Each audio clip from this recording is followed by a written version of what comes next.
My name's Brett Seychelles and I'm the founder of Social Cycles. Social Cycles gives people the opportunity to learn from and engage in community projects.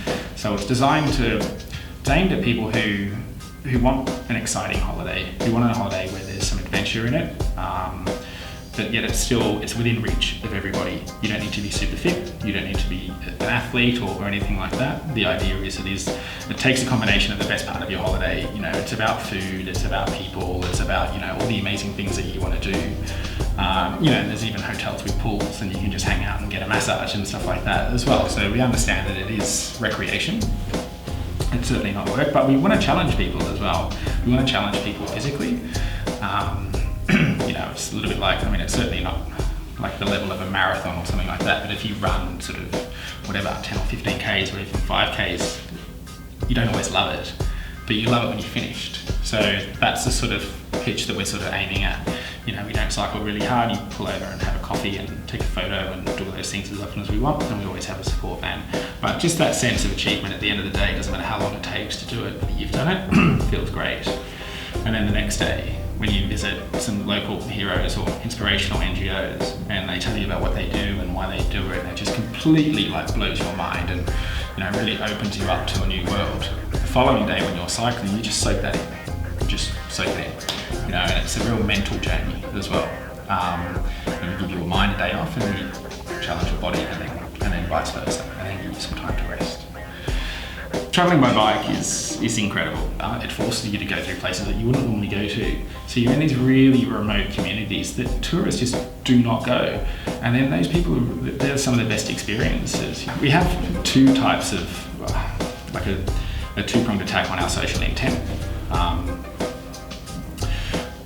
We're there two beneficiaries, I suppose, in our social enterprise model.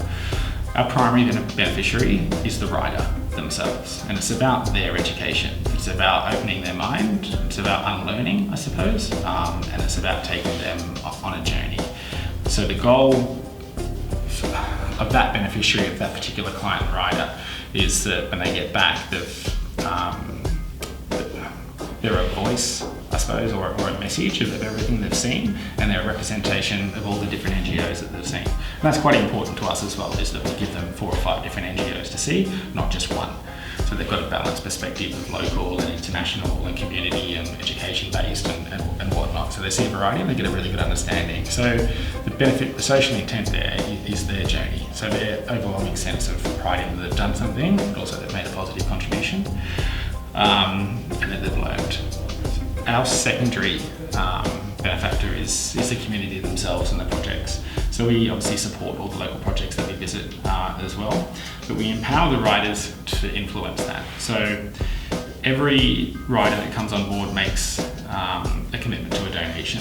And at the moment it's pretty small, it's only a couple of $100, but if we've got 10 riders on, that means we've got a couple of $1,000s in the kitty. So everyone throws in a little bit, and at the end, we challenge everyone to have a debate as to whether they think the best place to put that $2,000 is. Is it better to buy bikes for those kids so they can get to school? Because, I mean, that would be great, and all the kids need to go to school, and you can't walk 5 kilometres every day, or even 2, because then the mother's got to take them and whatever, blah, blah, blah. Or do you put fresh water in that well for that community, because that's equally as important? Or do you support the teacher's salary there? Or, you know, do you buy books for kids that are in prison?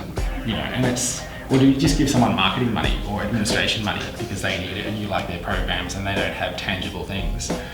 And there's no right or wrong answer, but to sit there at the end of the 2 weeks or 10 days and you watch these 8 strangers or 10 strangers that didn't know each other before have furious, educated, like debates on ethics and rights and wrongs and so forth is really, really rewarding, because you can just see the growth of education that those people have had.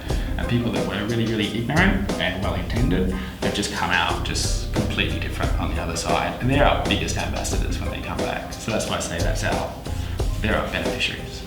Come on a tour is the easiest way to find us. So the website is www.social-cycles.com.